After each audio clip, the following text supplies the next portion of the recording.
Bonjour à toutes et bonjour à tous. On se retrouve aujourd'hui pour faire une mock draft complète et aujourd'hui on va parler d'une franchise que j'aime bien, ce sont les 49ers de San Francisco.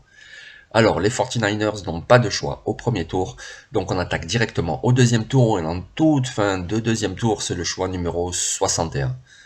On y va sur un arrière défensif, il s'appelle Cam Taylor-Britt et il nous vient de Nebraska.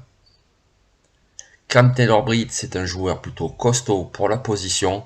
On se demandait d'ailleurs lors de son cursus universitaire s'il jouerait cornerback ou free safety en NFL. Au NFL Combine, il a fait un temps canon sur le sprint en 4,38. Donc du coup, il a suffisamment de vitesse, il a de bons instincts. Il a défendu 11 passes en 2021.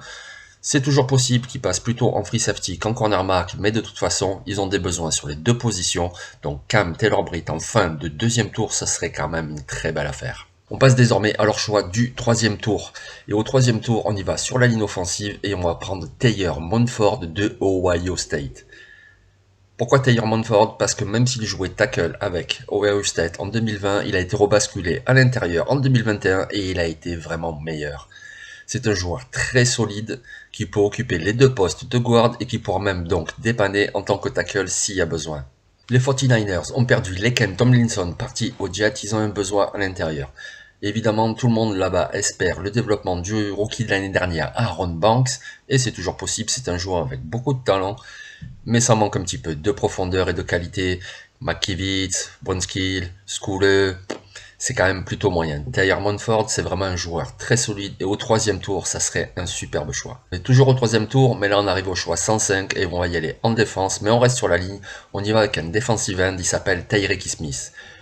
Comme Taylor Montford, lui aussi, il nous vient de Ohio State. Tyreek Smith, il a fait une belle carrière dans la rotation à Ohio State. Le souci, c'est qu'il est arrivé comme une recrue 4 étoiles et on pensait vraiment qu'il deviendrait une star. Et c'est pas arrivé. C'est un joueur qui propose tout de même un bon gabarit, qui sait jouer sur un côté de la ligne défensive, mais qui manque vraiment de constance. Autre souci, il devra sans doute ajouter un petit peu de masse musculaire et c'est déjà pas le plus rapide des joueurs. Donc du coup, à voir si ça leur affectera d'autant plus sa vitesse ou pas. Ensuite, c'est quand même le choix 105. On peut pas avoir un Nick Bosa au choix 105, c'est pas possible. Par contre, les 49ers ont besoin de compléments et de rotation.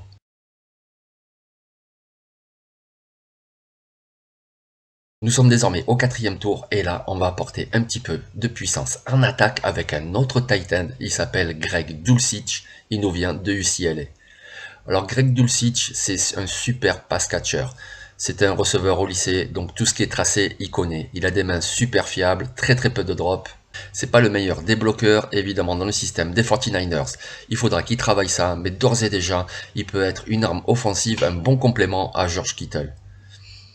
Surtout que les 49ers ont déjà des joueurs des Titans genre Charlie Warner pour occuper le rôle de bloqueur. Greg Dulcich, c'est vraiment un joueur à développer et d'ores et déjà lors de sa saison rookie, il pourra apporter quelque chose aux côtés de tous les Deebo Samuel, Kittle, Ayuk, etc.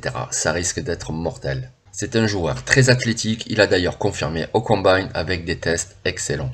Au tour numéro 5, le choix 172, et là on retourne en défense, on retourne également sur les arrières défensifs, on y va avec Yusuf Corker, il nous vient de Kentucky. Alors Yusuf Corker, c'est un safety plutôt complet, il sait un peu tout faire, il est bon en run support, il a de bonnes capacités en couverture, il sait un peu tout faire, bien, mais rien de façon exceptionnelle. C'est pour ça qu'il se retrouve au cinquième tour. Mais quand on voit l'état de l'escouade de safety à San Francisco, avec Ward, avec Ufanga, etc., c'est quand même plutôt moyen, un petit peu de qualité supplémentaire, c'est pas négligeable. Le choix suivant est au tour numéro 6 et c'est le choix 187. Et là, qu'est-ce qu'on fait? On y va avec un coureur. Oui, un coureur, parce que c'est la tradition familiale chez les Shanahan, prendre un coureur en fin de draft. C'est ce que faisait le père, avec beaucoup de succès à Denver, c'est ce que fait Kyle Shanahan depuis qu'il est en NFL.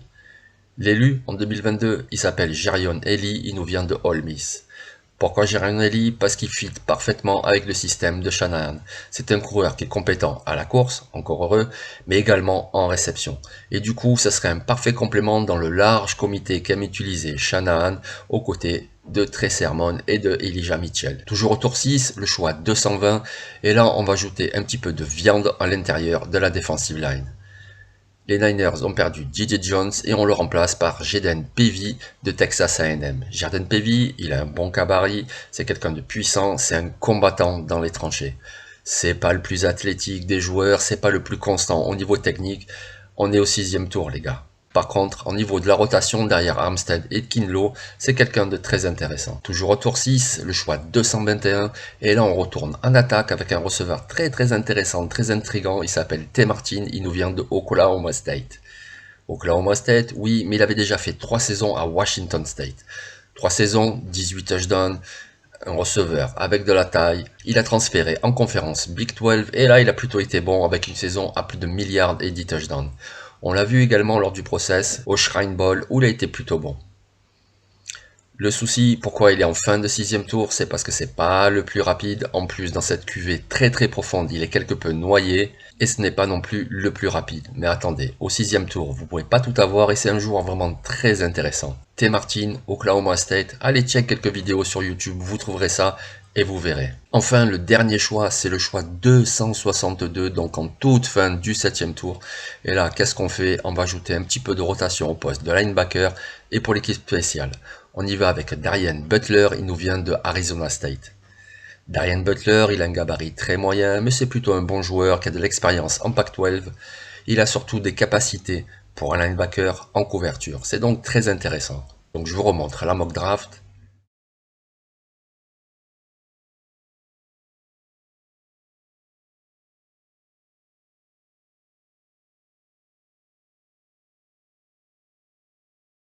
C'est un des scénarios possibles. Ça vous plaît pas, dites-le dans les commentaires ou sur Twitter ou sur cette chaîne. Et moi je vous souhaite une bonne soirée ou une bonne journée, ça dépend quand vous regarderez cette vidéo. Prenez soin de vous, la draft approche à grands pas. Donc je vous dis à très bientôt. Abonne-toi sur YouTube. Abonne-toi sur Twitter. Et si ça te plaît, donne-moi un peu de force. Mais fais vite, je suis pressé.